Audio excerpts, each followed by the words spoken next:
artists like Bat for Lashes, you get huge amounts of press being Bat for Lashes because you dress up and you're eccentric and weird, and so the press will love you, the UK press. You would struggle with UK press because they go, yeah, beautiful, but that doesn't sell papers. That's not, you know, the people that sell papers are bizarre and eccentric, and we're dealing with a core audience of 40, 50,000 readership, so we want, and that readership is seeking out the eccentric and the exotic and the new and the brave. You know, they'll be looking for brave music. We don't want you in rehab, Courtney, it's cool. Just, it's yeah, exactly. Amy Winehouse. So but what you can do in the UK is that if you can show to the record company that that you have, you know, the kind of stamina and the kind of focus, record companies will love you because they know there's a huge. There's Beth Rowley over here. I mean, the album went top 10, and that didn't really have a hit on it. And in fact, the two singles in the TV ad were both covers. And she still had a top 10 album. So we know that there's a massive suburban mainstream audience that loves singer-songwriters, that loves good writing and good vocals.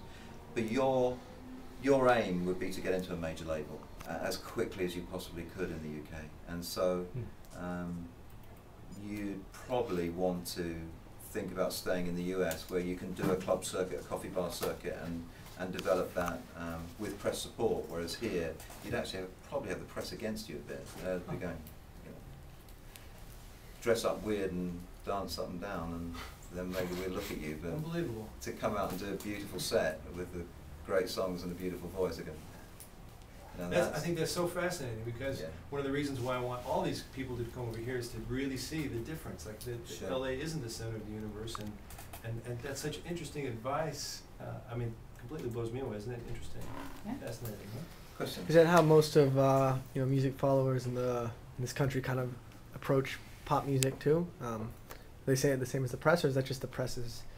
What do you think, that there's a bias towards pop here, or there's a bias maybe against mainstream? against? Yeah, certainly the music press. Well, no, I mean the listeners.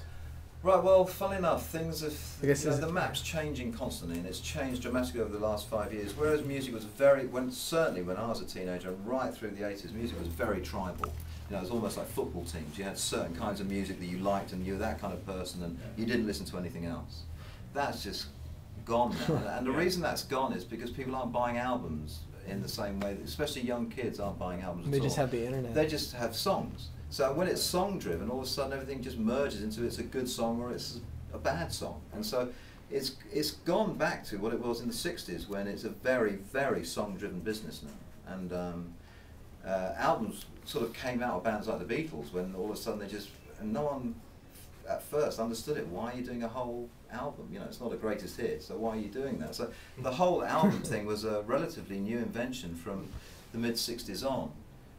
And now that's being whittled away by a teen audience that's just refusing point blank to buy albums. They're going, well, I'm not interested because I'm going to get 8 tracks I don't really like and possibly 4 that I do, and what's the point? You know, why don't I just buy the songs I like online and make up my little playlist? And the only reason you're buying an album is that you're still getting fan bases, you're still getting people that want to buy into the world of whatever that artist is. And this is a crucial part, again, about those initial conversations you have with yourself and you have with your management team, is you have to work out what your world is. Because if you want someone to buy a whole album, and the only way that you'll ever really establish yourself is you have to be clear that there's a difference between listening to something and buying into something. If someone to buy into it, I mean, it's actually buying an album or going to a concert or actually taking you on board as an artist, means that they're buying into a world that they understand, that they go to when they feel the need or for the sheer enjoyment of being inside that world. But if you can't create that,